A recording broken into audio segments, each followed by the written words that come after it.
Lyca production Subaskaran மற்றும் red Jain movies தயாரிப்பில் உலகநாயகன் கமல்ஹாசன் நடிப்பில் பிரம்மாண்டமான இயக்குனர் சங்கர் இயக்கத்தில் இந்தியன் 2 வெற்றி நடை போடுகிறது. காவிரி நீர் விவகாரத்தில் தமிழக அரசு கர்நாடக முதலமைச்சரிடம் கேள்வி கேட்பதில்லை என பாமக தலைவர் அன்புமணி ராமதாஸ் குற்றம் சாட்டியுள்ளார்.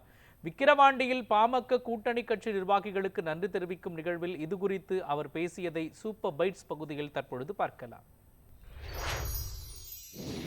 காவேரி நடுவர் மன்றம் இல்ல, காவேரி ஆணையம் இருக்கு, டெல்லியில இருக்கு. அதுல அவங்க ஒரு தீர்ப்பு கொடுத்தாங்க. என்னன்னா, ஒரு நாளைக்கு ஒரு டிஎம்சி தண்ணி தமிழ்நாடுக்கு கொடுக்கணும்னு சொன்னாங்க.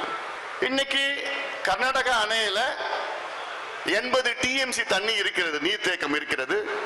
ஒரு நாளைக்கு கர்நாடகாவில் அங்க அணைகள்ல 3 டிஎம்சி தண்ணி வந்துட்டு இருக்கு. அங்க பெரிய மழை, தென்மேற்கு பருவம் இப்போ உச்சத்துல இருக்கு. அங்க தண்ணி வந்துட்டு இருக்குது, அந்த அணைகள்லாம் நிரம்பிட்டு இருக்குது. ஆனா நமக்கு வரவு 3 டிஎம்சி, நமக்கு அவங்க கொடுக்கறது 1 டிஎம்சி கொடுக்கணும்னு, அதையும் முடியாது என்று கர்நாடகா முதலமைச்சர் சித்தராமையா தலைமையில் ஒரு கூட்டத்தை கூட்டுறாங்க.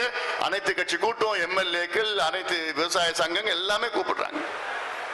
கூப்பிட்டுட்டு நாங்க 8000 டிஎம்சி, 8000 கனஅடி ஒரு வினாடிக்கு தான் நாங்க விடுவோம் சொன்னார்கள். 8000. அதற்கு நம்ம எல்லாம் எதிர்ப்பு, ஒரு கொந்தளிப்பு, எதிர்ப்பு எல்லாம்.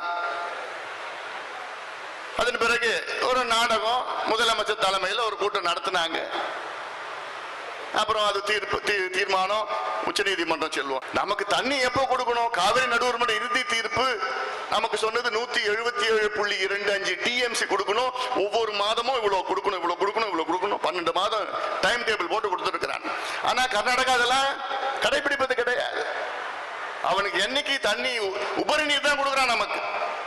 நமக்கு தேவைக்கேற்ப தண்ணி கொடுக்கல. ஜூன் 12 தண்ணி திறந்திருக்கணும் போன மாசம். ஆனா அப்ப தண்ணி திறந்துதான் எல்லாரும் குறுவை சாகுபடி பண்ணிட்டு இருப்பாங்க.